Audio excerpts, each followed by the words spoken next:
감사합니다. 우리가 지난주에는 우리 갈라디아 5장 말씀을 통해서 육체의 욕심과 성령의 열매에 대해서 말씀을 같이 나누었습니다. 갈라디아 5장 말씀 다시 한번 보실까요?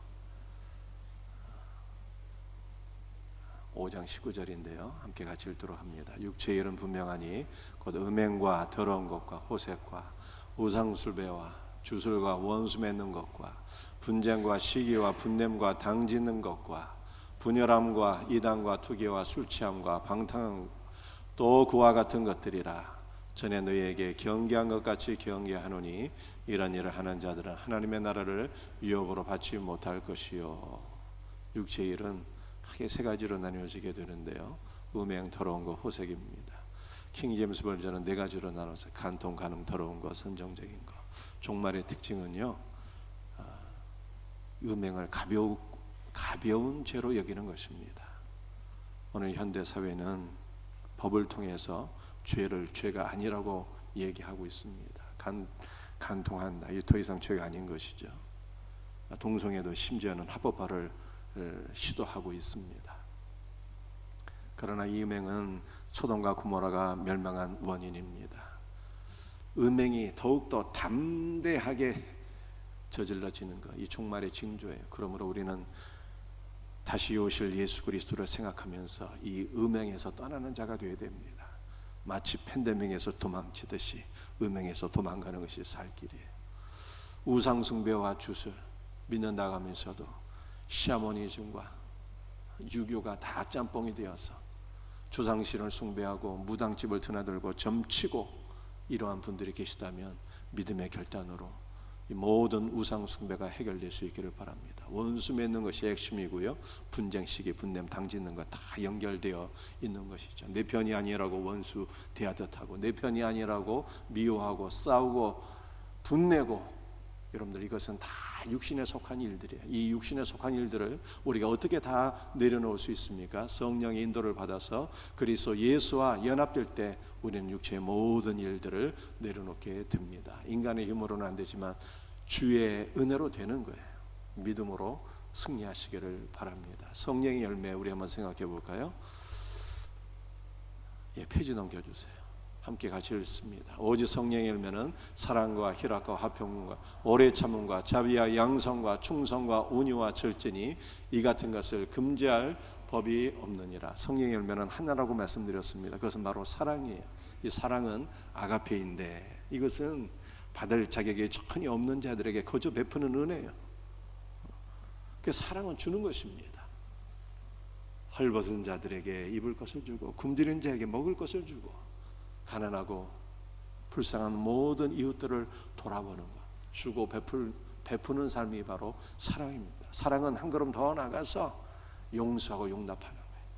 원수가 있을지라도 용서하고 용납하고 하나가 되는 것입니다. 사랑의 극치는 무엇일까요? 한 영혼을 그리스도의 사랑으로 사랑하며 그리스도께로 인도하는 거예요. 여러분의 가족을, 이웃을, 동료들을 그리스도께로 인도하는 것이 최고의 사랑입니다. 우리 3월 19일 한 영혼 주님 앞으로 인도할 수 있는 귀한 은혜가 있기를 주님의 이름으로 축복합니다. 자, 오늘은 세계의 십자가라고 하는 제목으로 우리 말씀을 나누겠습니다. 갈라디아 5장 19절 말씀이에요. 갈라디아 6장 14절 말씀입니다. 함께 다시 한번 읽습니다. 내게는 우리 주 예수 그리스도의 십자가 외에 결코 자랑할 것이 없으니 그리스도로 말미암아 세상이 나를 대하여 십자가에 못 박히고 내가 또한 세상을 대하여 그러하니라. 아멘. 유대인의 자랑거리는요 할례였습니다. 왜냐하면 육신의 할례는 유대인들이 하나님께 선택받은 선민이라고 하는 증거였기 때문입니다. 그런데 할례란 무엇일까요? 할례는 육신의 포피를 잘라내는 것입니다.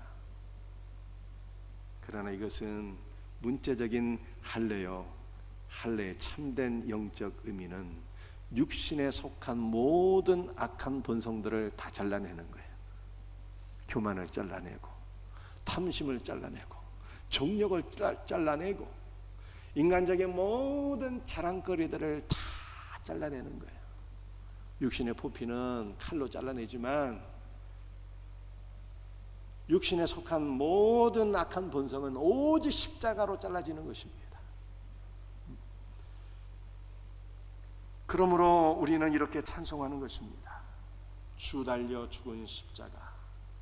우리가 생각할 때 세상에 속한 욕심을 헛된 줄 알고 버리네. 죽으신 구주밖에는 자랑을 말게 하소서. 보혈의 공로 힘입어 교만한 마음을 버리네. 오직 십자가에 달리신 예수 그리스도를 깊이 묵상할 때 욕심도 교만도 모든 자랑거리들도 십자가의 하나로 다 잘라지는 거예요. 이게 참 할례입니다. 여러분의 자랑거리는 무엇입니까?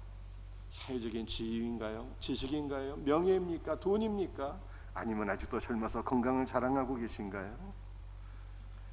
제가 보니까 현역에서 은퇴해서 한 70이 넘어가면은 지식과 지위와 건강과 재물에서 평준화가 오게 됩니다. 하나님의 은혜예요. 서로 늙도록 돈이 많을지라도 죽을 때는요, 한 푼도 가져갈 수가 없어요. 따라서 잠시 있다가 없어지는 것들은 결코 우리의 자랑거리가 될 수 없습니다. 여러분들 유대인들은 할례를 자랑했고요. 그러나 바울은 무엇을 자랑했습니까? 내게는 우리 주 예수의 십자가 외에는 결코 자랑할 것이 없나니 라고 말씀했어요. 바울의 자랑은 오직 십자가였습니다.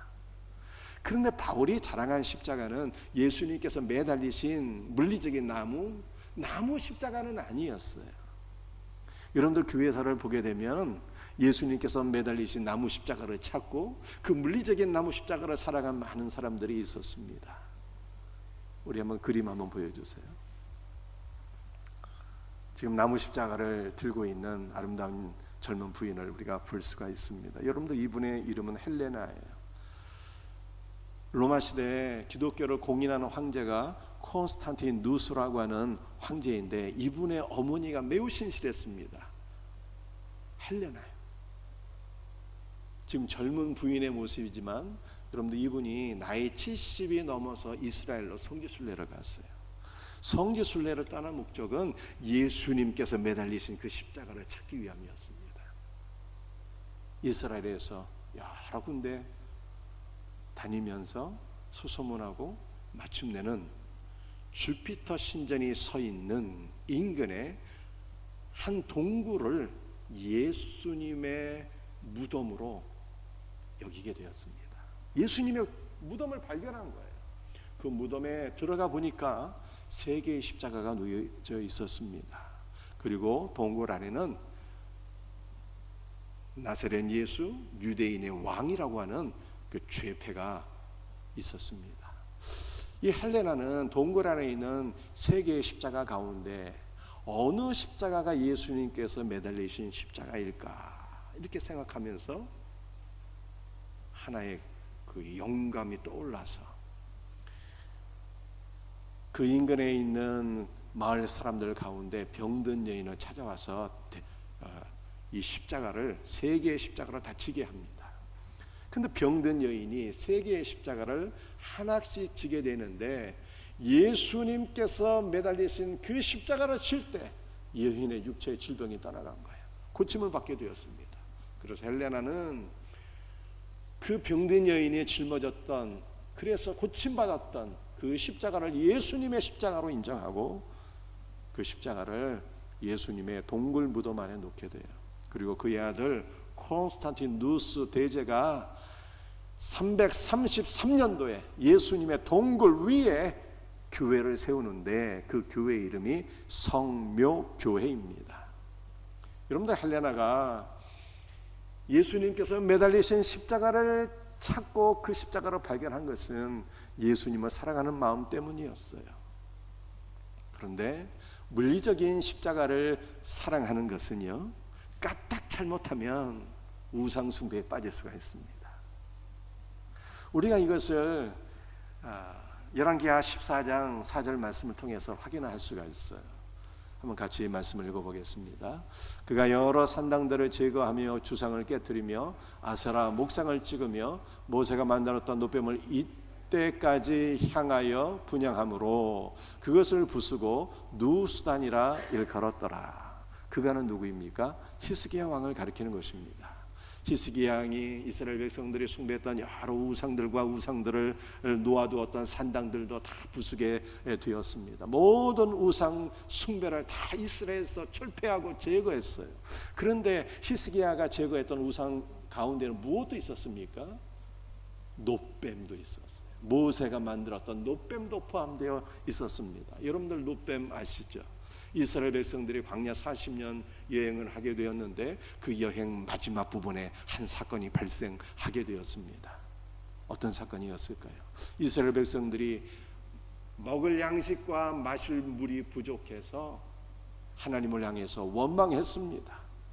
그런데 하나님께서 이스라엘 백성들에게 양식을 주지 않은 것이 아니었어요. 하나님께서 반석을 통해서 생수를 이스라엘 백성들에게 공급해 주셨고 하늘 문을 여시고 만나를 주셨습니다. 그런데 이스라엘 백성들은 그 만나를 향해서 이런 표현을 했어요. 우리가 이 하찮은 음식 만나를 싫어하노라. 여러분들 만나는 사실 무엇이었습니까? 만나는 생명의 양식 되시는 예수 그리스도를 가리키는 거예요. 그런데 이스라엘 백성들이 심히도 교만하게 우리가 이 하찮은 존재 예수 그리스도를 싫어하노라 이렇게 경멸한 것입니다. 그러므로 하나님의 심판을 받게 되어서 광야에 불뱀들이 나와서 이스라엘 백성들을 다 물어서 죽게 되었습니다. 모세가 이스라엘 백성들을 위해서 하나님께 기도했어요. 하나님, 이스라엘 백성들을 긍휼히 여기시고 이들의 죄를 사하소서. 그랬더니 하나님께서 살 길을 보여주셨는데, 모세야, 장대 위에 이 불뱀 노뱀을 만들어라. 장대 위에 노뱀을 만들어서 그 노뱀을 바라보는 자는 다 살리라 말씀하셨습니다. 그 장대에 높이 달린 노뱀은 예수 그리스도를 가리키는 거예요. 그래서 하나님의 말씀을 듣고 믿음으로 노뱀 즉 주 예수 그리스도를 바라보는 자는 다 생명을 얻게 되었습니다. 사랑하는 성도들이요, 우리도 한 주간 살아갈 때 우리가 어디에 있든지 어떤 상황 속에 거하든지 십자가에 높이 달리신 주 예수 그리스도를 바라보시기 바랍니다. 주의 이름을 부르며 기도하시길 바랍니다. 주님을 바라보고 기도하는 자는 다 구원을 받는 거예요. 그런데 그 이후에 이스라엘 백성들은 그 노뱀을 통해서 예수님을 바라봐야 되는데 예수님을 바라보지 못하고 노뱀 자체를 신성시하며 우상숭배하게 되었습니다. 그래서 히스기야가 산당과 우상들을 제거할 때 그 노뱀까지도 우상으로 간주하며 그 노뱀을 제거한 거예요. 그리고 그 노뱀을 누수단이라 이렇게 일컫게 되었습니다. 물리적인 십자가는 우상숭배로 빠질 수가 있어요. 그래서 우리 합동교단에서는 사실 예배당 안에 십자가를 두지 못하게 교단에서 그렇게 명령한 것입니다. 우리가 십자가를 바라보면 사랑의 마음으로 바라보지만 까딱 잘못하면 우상숭배에 빠질 수 있기 때문이죠.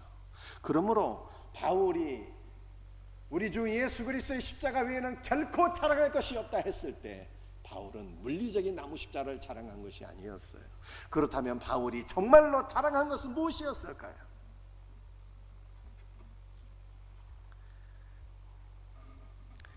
오늘 본문 말씀 갈라디아 6장 14절 말씀 우리 다시 한 번 더 같이 읽도록 하겠습니다. 내게는 우리 주 예수 그리스도의 십자가 외에 결코 자랑할 것이 없으니 그리스도로 말미암아 세상이 나를 대하여 십자가에 못 박히고 내가 또한 세상을 대하여 그러하니라. 여러분들 오늘 본문 말씀을 보게 되면 세 개의 십자가가 나와 있습니다. 첫 번째는 예수 그리스도의 십자가이죠. 주 예수 그리스도의 십자가, 예수님이 십자가에 못 박히심이 나와 있고요. 두 번째는 세상이 나를 대하여 십자가에 못 박히고 세상이 십자가에 못 박혔다는 두 번째 못 박힘이 나오고요. 세 번째는 내가 세상을 향하여 십자가에 못 박혔다. 바울의 못 박힘이 나오고 있습니다. 그래서 오늘은 이 세 가지 십자가의 못 박힘을 살펴보며 주님의 은혜를 나누고자 합니다. 첫 번째는 우리 십자가에 못 박히신 그리스도예요. 여러분은 십자가가 무엇이라고 생각하십니까? 어떤 분들은 십자가를 액세서리로 생각합니다. 그래서 십자가를 목에다 이렇게 장식으로 걸고 다니는 분들이 있어요. 또 어떤 분들은 십자가를 사랑의 심볼로 생각합니다. 예수님이 우리를 사랑하사 십자가에 달리셨잖아요. 사랑의 심볼로 여깁니다. 그러나 로마 시대의 십자가는요, 중죄인들을 처형하는 교수대였어요. 따라서 로마 사람들이, 현대인들이 십자가를 액세서리로 목에 걸고 다니는 모습을 바라본다면 매우 기괴하게 여길 것입니다. 아니, 저 사람들은 왜 교수대를 목에 걸고 다니나?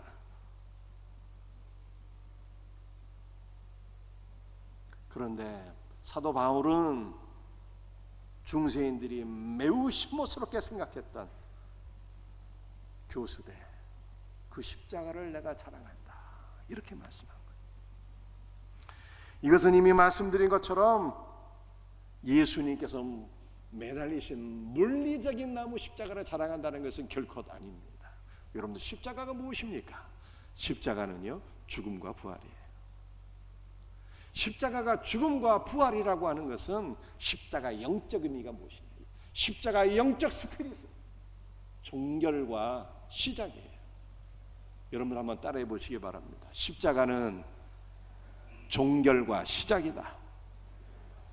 여러분들, 십자가에서 무엇이 종결된 것일까요? 십자가에서 우리의 모든 영적 사망도 다 종결이 되었어요. 십자가는 시작입니다. 무엇이 시작되었습니까? 예수 그리스도 안에서 새 생명이 시작된 거예요. 영원한 생명이 시작되었어요. 그래서 십자가의 영적 스피릿은 종결과 시작이에요. 우리의 영적인 사망을 종결하시고 영원한 생명을 주신 주님을 찬송할 수 있기를 바랍니다.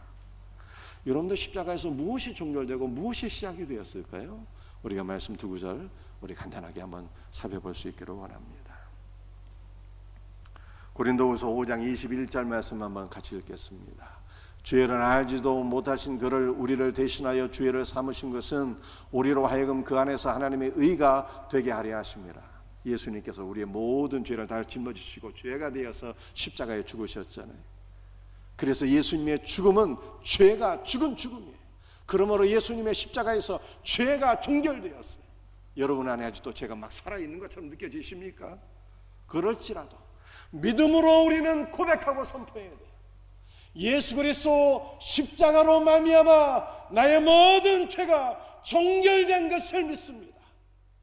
믿음으로 선포할 때 이 선포가 우리의 삶의 실제가 되는 거예요. 여러분들, 예수님의 십자가로 우리 안에 무엇이 시작되었습니까? 하나님의 의가 시작되었어요.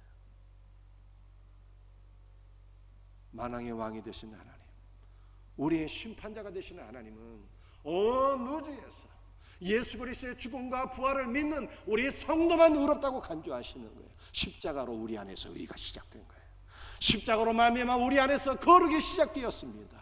여러분들 스스로 생각할 때 아직도 죄인처럼 여겨지십니까? 그러나 믿음으로 선포하세요. 그리스도의 십자가로 의와 거룩이 시작되었습니다. 이것이 우리의 믿음의 고백이에요. 여러분들, 십자가로 무엇이 또 종결되었을까요?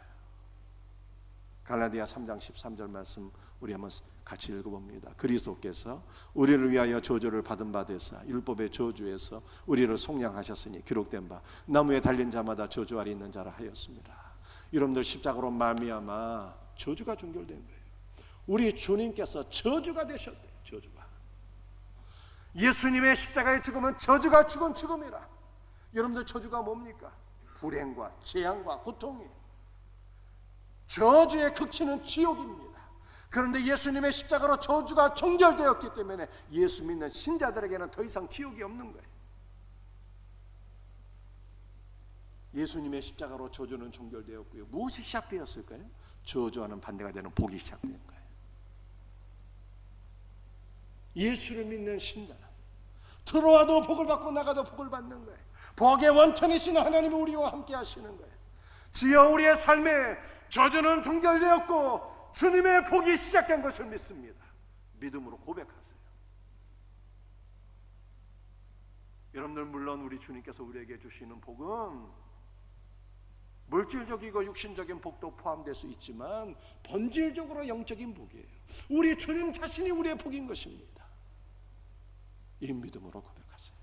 주님, 저주는 종결되었고 주님 안에서 복된 삶이 시작된 것을 믿습니다. 고백할 때 믿음대로 되는 거예요. 그러므로 바울은 이렇게 고백하고 있습니다. 예수 그리스도의 십자가 안에서 사망도 종결되고 저주도 종결되고 죄도 종결되었습니다. 십자가로 생명이 시작되었고 십자가로 거룩과 의가 시작되었고 십자가로 복이 시작되었습니다. 그러므로 나는 그리스도의 십자가만 자랑합니다.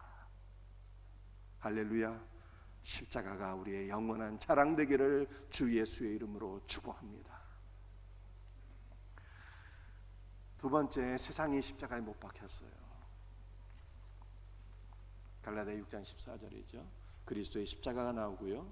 그 다음에 가운데 부분이 세상이 나를 대하여 십자가에 못 박히고. 여기서 말씀하고 있는 세상은 우리 하나님께서 말씀으로 창조하신 물리적인 세상을 가리키는 것이 아닙니다. 그리스도를 불신하고 거부하는 악한 세상을 가리키는 것입니다. 우리로 하여금 육신의 일에 집착하고 육신의 일에 빠지게 하는, 그래서 성령의 열매를 맺지 못하게 만드는 사단에게 속한 모든 영적인 악한 세력을 가리키는 것입니다.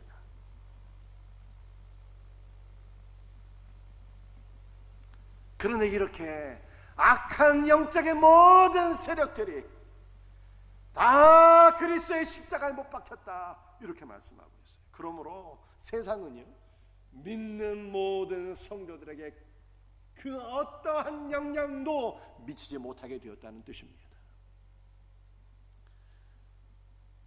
여러분들, 바울이 예수 믿기 전에는 참으로 대단한 사람이었습니다. 그는 당대 최고의 지식인이었어요. 가말리아 문화에서 수제자였습니다.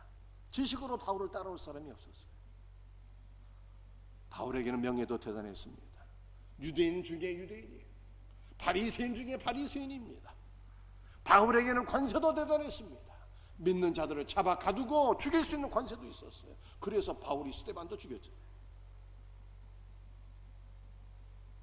바울에게는 세상적인 모든 지식과 명예와 권세가 없는 게 없었어요. 그런데 바울이 고백합니다. 세상이 나를 향하여 십자가에 못 박혔다고. 그러므로 세상에 속한 그 어떠한 것도 이제는 나에게 영향을 미칠 수 없다, 이렇게 말씀하고 있는 것입니다. 바울은 이전에는 세상에 속한 모든 것들에 관심을 두고 세상에 속한 모든 것들을 더욱 많이 얻으려고 그러한 것들을 추구하며 살았어요.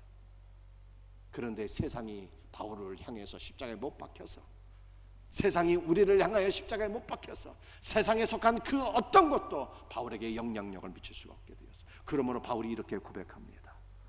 세상에 속한 이 모든 지혜와 지식과 명예와 권력과 부는 내게 더 이상 관심이 아니라 내게 배설물과 같다. 배설물과 같다, 이렇게 고백했어요. 여러분들, 세상 가면 언뜻 생각나는 것이 무엇입니까? 돈이잖아요. 바울에게는 돈도 영향을 미칠 수가 없었어요. 더 이상 돈에 연연하고 돈 사랑하는 마음이 바울에게 없었다는 거예요. 물론 돈은 가치 중립적인 것이에요. 열심히 일해서 부를 창출하는 것은 결코 잘못된 일이 아닙니다. 돈을 어떻게 사용하는 것인가 하는 것이 중요하죠. 열심히 일해서 가난한 자를 구제하고 교회를 섬기고 선교에 헌신하는 것보다 귀한 일이 어디에 있겠습니까? 그러나 돈 버는 것을 인생의 유일한 목적으로 삼고 돈의 마음을 빼앗겨 산다면 이것은 잘못된 신앙이요, 잘못된 삶인 것이죠. 어느 신문사에서 돈에 대해서 이런 글을 썼습니다. 돈은 노년의 재앙이다. 아니, 돈이 있어야 노년이 편안할 것 같은데 돈을 쌓아두는 것이 노년의 재앙이래요. 왜냐하면 돈을 쌓아두게 되면은 자식들이 우리 엄마 아빠 빨리 안 죽나 그렇게 기다리기 때문이다. 부자가 죽으면 많은 사람들이 슬퍼하게 되는데 자식들이 겉으로는 슬퍼하지만 속으로는 계산하기 바쁘다는 거예요. 어떤 놈이 엄마 아빠의 유산 더 많이 차지할 수 있을까? 이거 생각하기에 바쁘다는 거예요. 일평생 이룬 부가 오히려 재앙이 될 수 있다면 돈 버는 것을 유일한 목적으로 삼고 살아가는 인생이 얼마나 어리석고 허망한 인생이겠습니까? 바울은 부한 데에 처할 줄도 알고 가난한 데에 처할 줄도 알았어요. 지식과 명예와 돈도 그에게는 어떠한 영향력을 미칠 수가 없었습니다. 왜냐하면 바울에게는 세상에 속한 그 모든 것들이 십자가에 못 박혔기 때문에 바울은 세상에 의해서 영향받지 않았어요. 이것은 우리에게도 동일하게 적용됩니다. 우리가 이전에는 그리스도를 불신하고 배척하며 살았지만 그리스도를 불신하며 거부하던 세상의 십자가에 못 박혀서 더 이상 우리에게 영향력을 미칠 수 없었어요. 그러므로 우리는 이 믿음으로 말미암아 더 이상 그리스도를 불신하고 거부하지 않고 그리스도를 신뢰하고 그리스도를 사랑하고 그리스도를 따르는 것입니다.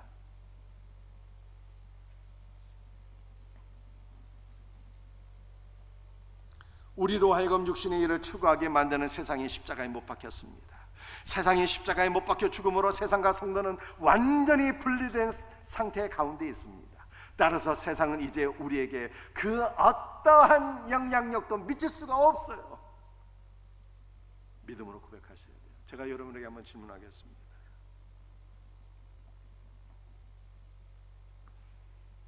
아직도 물질에 대한 탐심에 끌려 살아가고 있지는 않습니까? 신자는 돈이 좋아도요, 불의한 돈에 대해서는 아니요 라고 말할 수 있어야 됩니다. 신자는 물질의 영역에서도 그리스도의 주권을 인정하며 살아야 됩니다. 세상에서 모든 악한 것들에 대해서 탐심에 이끌려 살지 말고 세상이 십자가에 못 박혔다는 믿음으로 세상 가운데 승리하며 살아갈 수 있는 복된 성도들이 다 될 수 있기를 주님의 이름으로 축복합니다. 세 번째는 바울이 십자가에 못 박혔어요. 맨 마지막 부분이죠. 우리가 첫 번째는 그리스도께 십자가에 못 박히고 세상이 십자가에 못 박히고 마지막 세 번째는 바울이 못 박힌 거예요. 내가 또한 세상을 대하여 그러하니라 이렇게 말씀하고 있습니다. 바울이 십자가에 못 박혔다는 것은 바울이 십자가에서 종결되었고 세상과 성도는 이중적으로 그 관계가 단절되었다는 뜻입니다. 여러분들 이것이 무슨 뜻일까요? 바울이 십자가에 못 박혔다는 것은 곧 우리가 십자가에 못 박혔다는 뜻입니다. 이것이 무슨 뜻인가 좀 더 살펴볼 수 있기를 원합니다. 마가복음 8장 31절 말씀이에요. 함께 읽겠습니다. 인자가 많은 고난을 받고 장로들과 대제사장들과 서기관들에게 버림받아 죽임을 당하고 사흘 만에 살아나야 할 것을 비로소 그들에게 가르치시되 예수님께서 제자들이 이끌고 빌립보 가이사랴 지방으로 가셨습니다. 그리고 그곳에서 제자들에게 물으셨어요. 너희는 나를 누구라고 하느냐? 물으셨는데 베드로가 대답했습니다. 주는 그리스도이십니다. 예수님께서 이 말씀을 들으시고 비로소 가르치신가? 비로소 뭘 가르치셨을까요? 예수님의 죽음과 사흘 만에 다시 살아날 것을, 예수님의 죽음과 부활을 비로소 제자들에게 가르치셨어요. 무엇을 들으시고? 베드로의 신앙 고백을 들으시고. 왜 그전에는 죽으심과 부활을 가르치지 않았을까요? 이전에는 제자들이 예수님의 죽음과 부활에 대한 말씀을 받아들일 영적인 준비가 전혀 되지 않았기 때문입니다.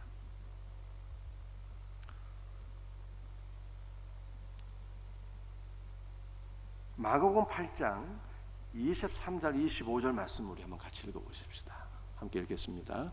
예수께서 맹인의 눈에 침을 뱉으시며 그에게 안수하시고 무엇이 보이느냐 물으시니 사람들이 보이나이다. 나무 같은 것들이 걸어가는 것을 보나이다. 다시 안수하심에 모든 것을 밝히 보는지라. 예수님께서 맹인, 지금은 우리가 시각장애인이라고 표현하죠. 시각장애인의 눈을 치료해 주셨어요.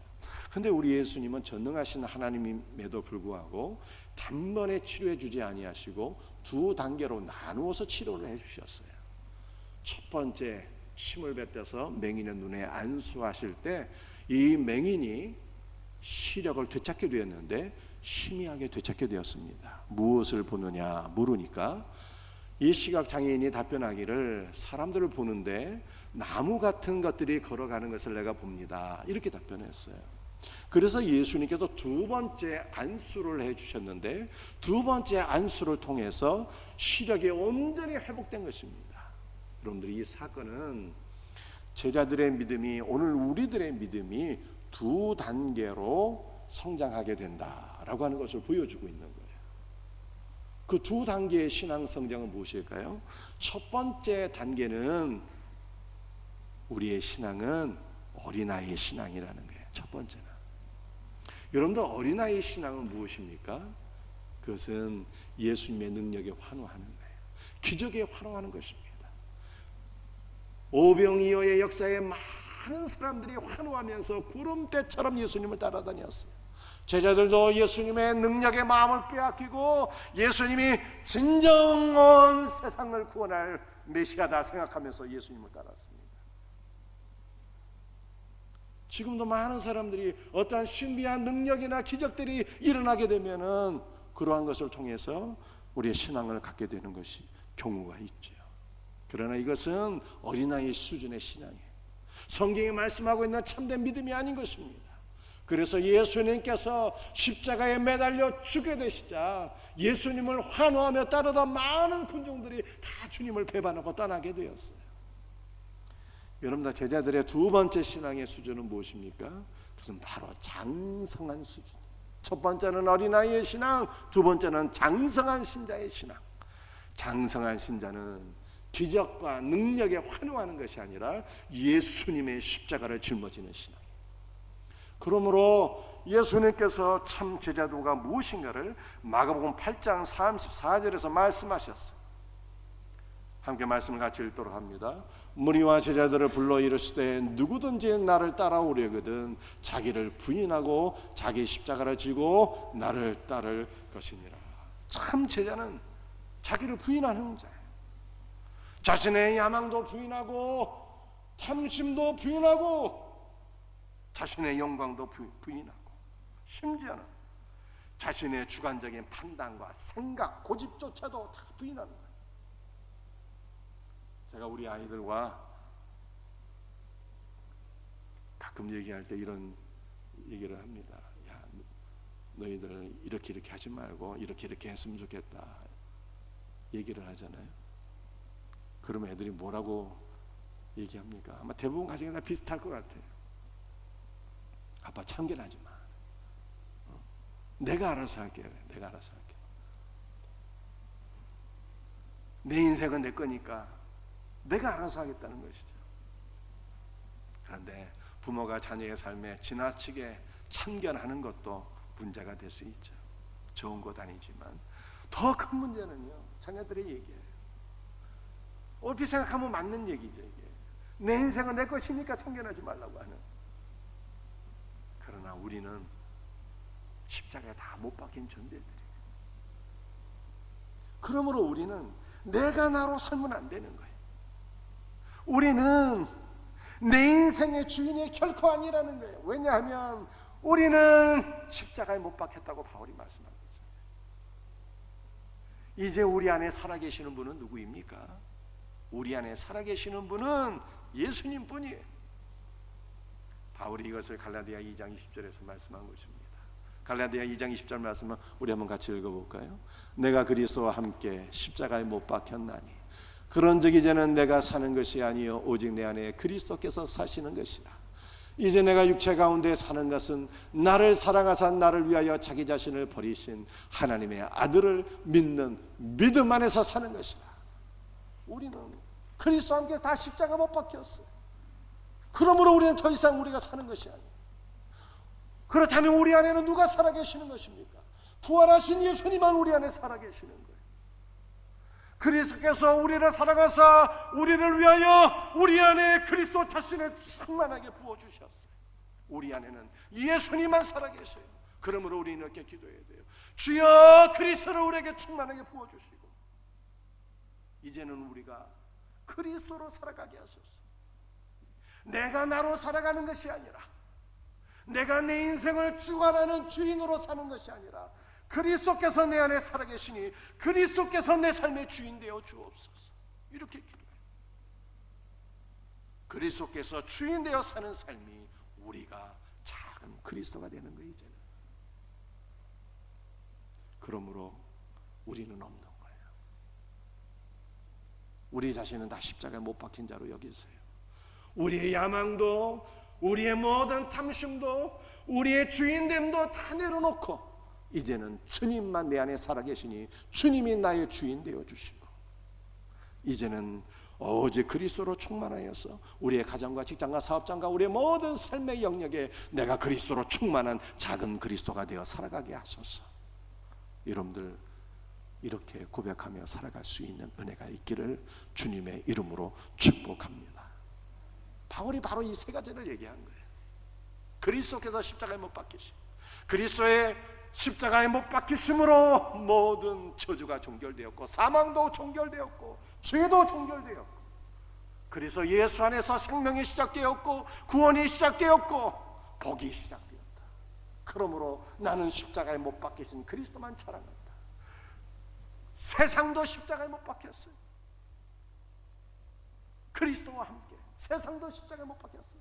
세상의 그 어떤 것도 나에게 영향력을 미칠 수 없고, 이전에 내가 사랑했던 모든 지위와 지식과 돈과 명예, 이런 것들은 내게 이제는 배설물과 같고, 나도 그리스도와 함께 십자가에 못 박혀서 나도 없고, 나의 야망도 없고, 나의 주관적인 판단과 고집도 없고, 이제 내 인생의 주인은 오직 내 안에 살아계신 예수님 뿐이다.